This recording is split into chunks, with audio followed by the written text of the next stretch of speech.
Welcome to the Trip Tales podcast with me, Kelsey Graves.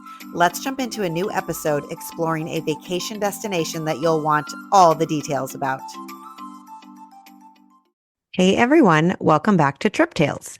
As you regular listeners know, this is not a points and miles travel podcast.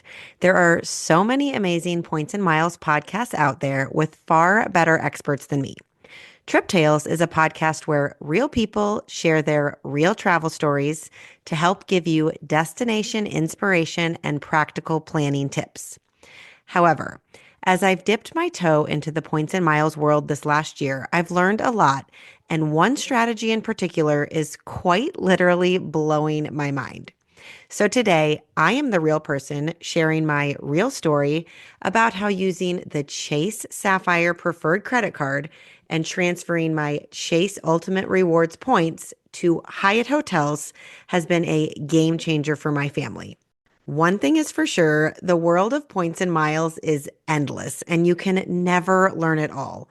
There are so many websites, credit cards, transfer bonuses, point redemption values. And listen, I'm open to trying to learn it, but so often it makes my head spin, which makes me want to turn the other direction and just simply pay cash for travel.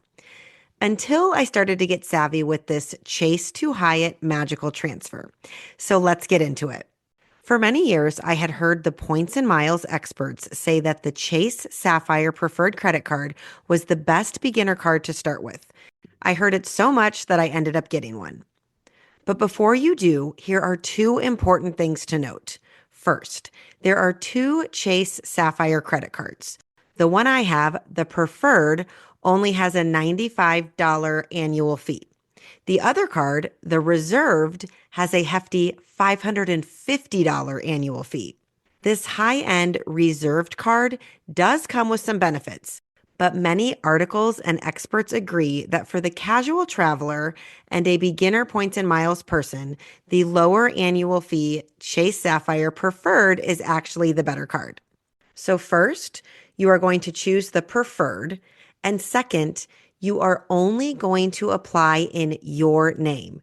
Do not put your spouse or significant other as an authorized user. I'm going to say that again. Do not put your spouse or your significant other as an authorized user. My husband and I added each other as authorized users for years and years on credit cards, not realizing that this actually isn't smart. Here's why.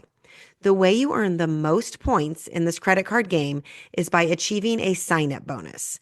The sign-up bonus for the Chase Sapphire Preferred right now is 60,000 bonus points when you spend $4,000 on the credit card in the first 3 months.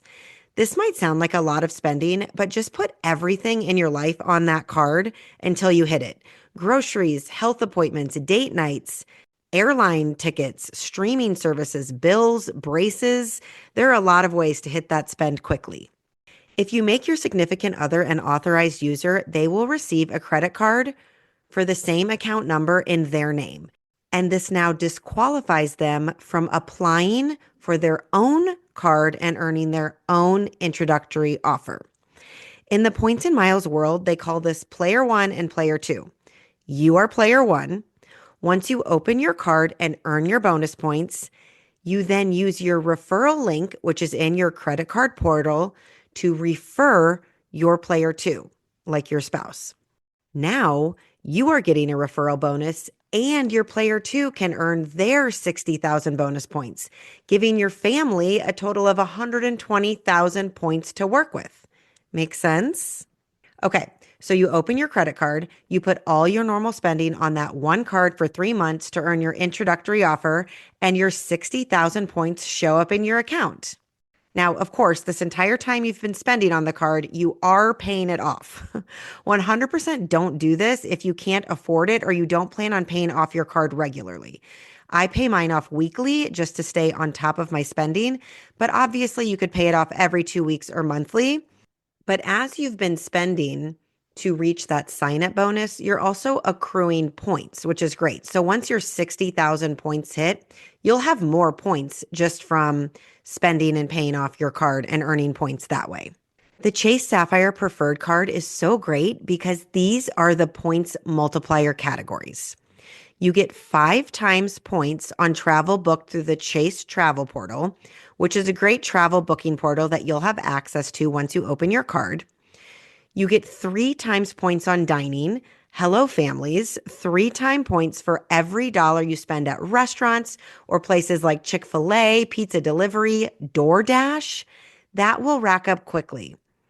Not to mention, on the Chase Sapphire Preferred Card, you get Dash Pass for a year, which gets you free delivery from most places on DoorDash, which is amazing. You just have to put your Chase Sapphire card as your card in the app. Another fun perk is that you get 3 or 5 times points back on Lyft rides, which is kind of funny because I just would always have been an Uber girl. But, if you're transferring from an airport to a city on a vacation, those rides can get pretty expensive. And I have found that just as many Lyfts will come as Ubers. And so I love seeing that points multiplier when I use my Chase Sapphire card in the Lyft app. You get 3 times points on streaming services. So that is 3 times points for every dollar spent on Hulu, Netflix, Paramount, all the services. And we all have them all. And then 3 times points per dollar on online grocery delivery. Hello, Instacart. So these spending categories highly benefit the areas I already spend in as a mom of 3. So I'm constantly racking up points. So like I mentioned before, I'm saying all this to say when you reach your 60,000 bonus points, you might actually have something like 75,000 points in your Chase account. Now, before I knew about the magical Chase-to-Hyatt transfer strategy, I had a bunch of points and I happily went into my new Chase travel portal and booked a hotel. My husband and I had been wanting a getaway for his 40th birthday, and I noticed that the famous Omni Grove Park Inn hotel in Asheville, North Carolina was one of the partners in the booking portal. I went ahead and booked us a 2-night stay at the Omni Grove Park Inn completely on points. Now, this felt like a huge win, and still I consider this a win today because we got to go to a glamorous, historic hotel for my husband's 40th birthday for free. I've since learned that booking hotels through the portal might not be the most efficient points redemption, but again, it's such a rabbit hole and you don't want to go too far down into it. So any free trip that you can get out of this is an amazing way to use your points. So over time, I built my Chase Sapphire points back up. I also had my husband open a Chase Inc. business card. I had a Chase Inc. business card for a while, but I wasn't really using it anymore. So I canceled mine so that maybe someday he can refer me back to a Chase Inc. business card. I forget the exact amount of time, but every card's different. It's about 1 or 2 years that you have to not hold a card before you can open one again in the same card product. So we were building Chase points between my Chase Sapphire Preferred card and his Chase Inc. business card. Chase has a handful of transfer partners, including United, Southwest, JetBlue, Marriott, and Hyatt. This means you can easily transfer your points directly to these partners. We've definitely transferred points to Southwest in the past when we've needed them. But Hyatt is the real star here, and here is why.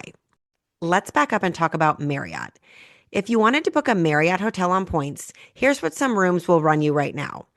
The Sheraton Grand Nashville is 52,000 points a night. The Renaissance Nashville is 59,000 points a night. So let's say around 50 to 60,000 points a night for some regular Marriott hotels. Now switching to Hyatt.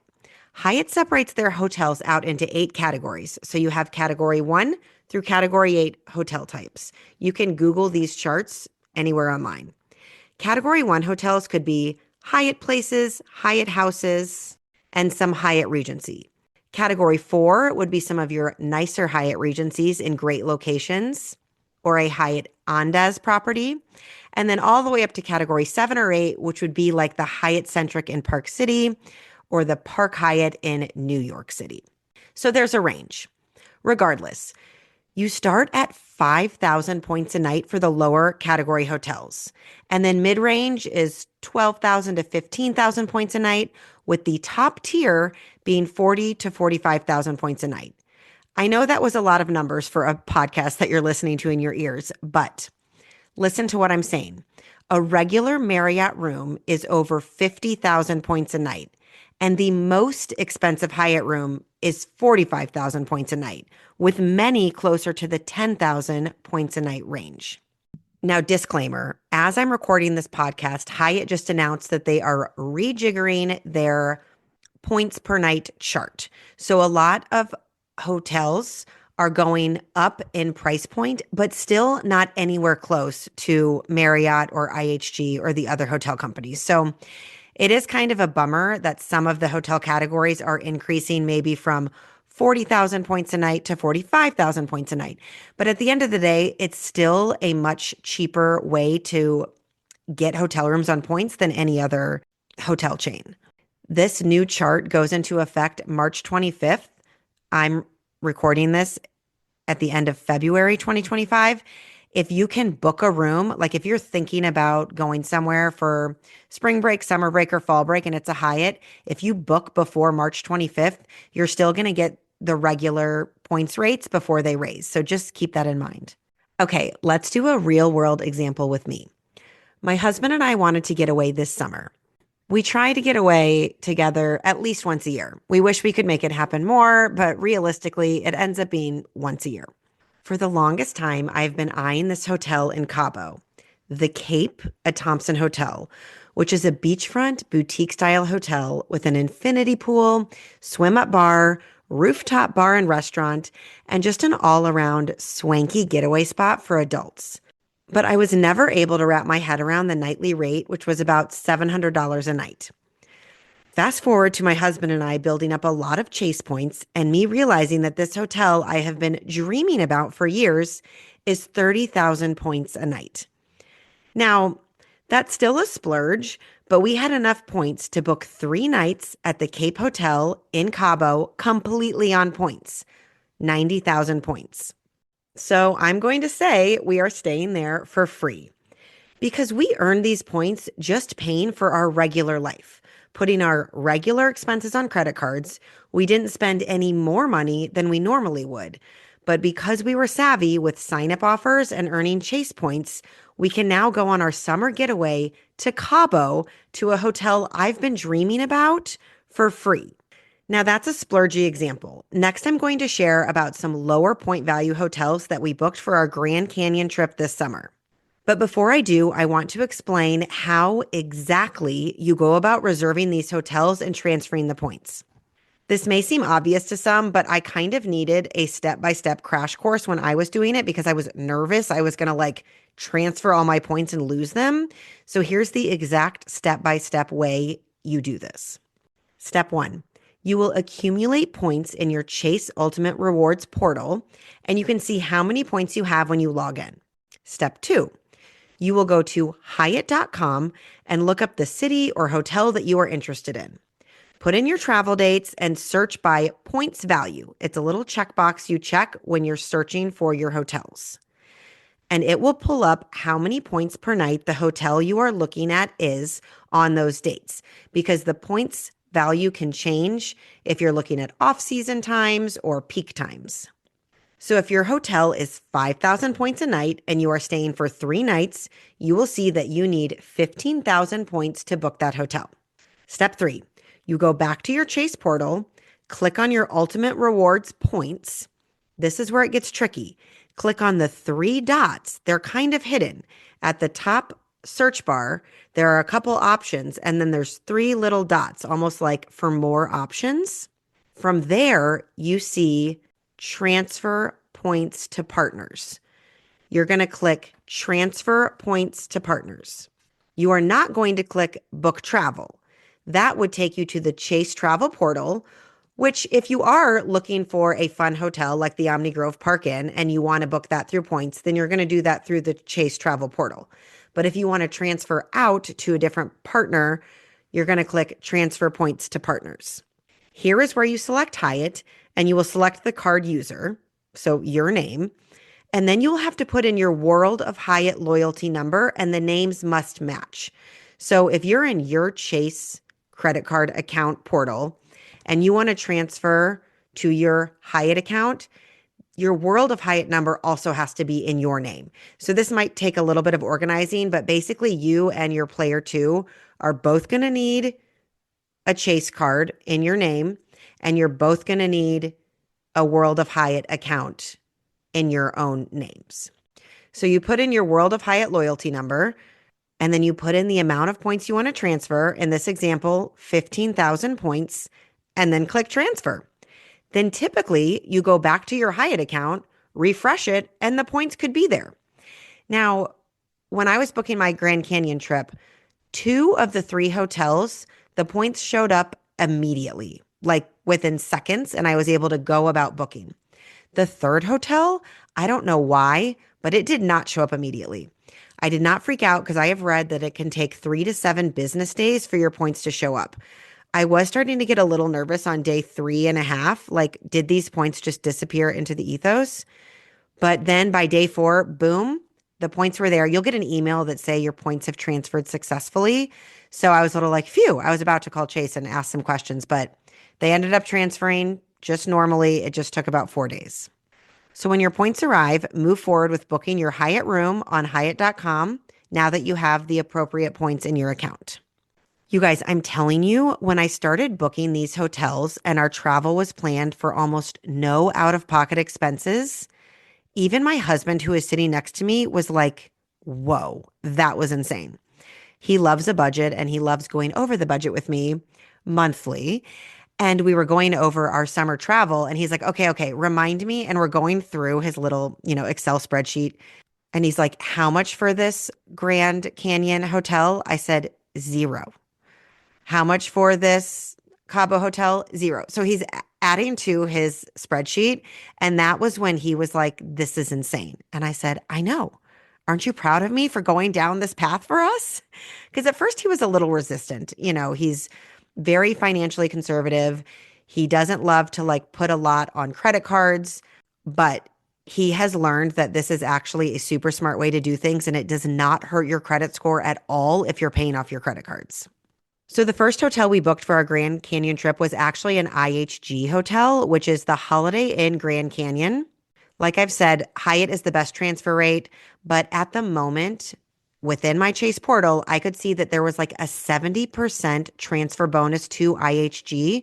And we really wanted to stay at this Holiday Inn Grand Canyon because it's right next to the Grand Canyon. So when I transferred points, I had to do a little bit of math here, but it added 70% more points, which was pretty cool. So the hotel points rate was much higher than a Hyatt, but that was the best choice for at the Grand Canyon. But moving on, after the Grand Canyon, we are headed to the super popular stops, Horseshoe Bend and Antelope Canyon. These spots are in Page, Arizona, and there happens to be a Hyatt Place right there. It's called Hyatt Place Page Lake Powell. In this hotel, you can sleep 5 in one room.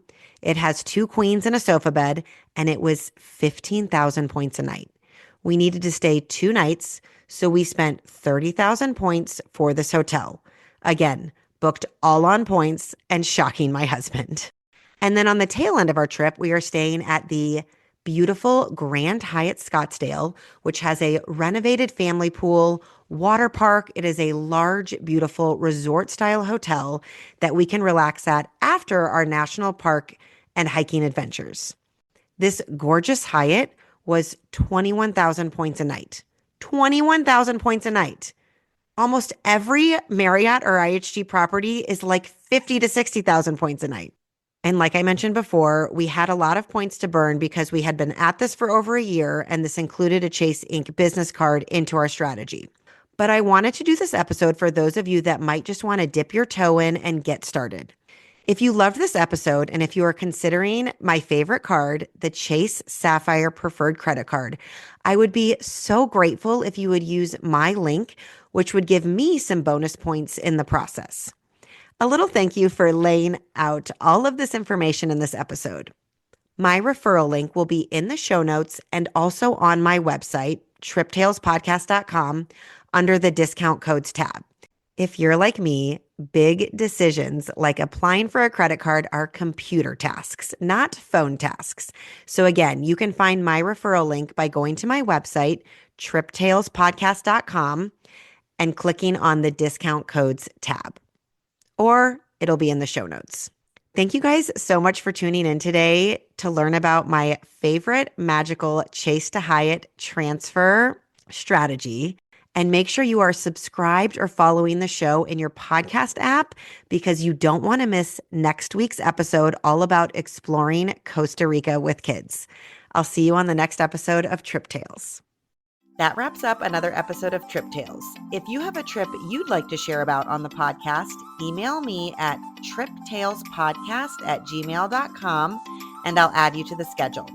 Also, be sure to follow the show so that you don't miss any upcoming vacation destinations. And if you have an extra minute in your day, please leave a review for the podcast. It helps more than you could imagine. Thank you so much, and I'll see you on the next episode of Trip Tales.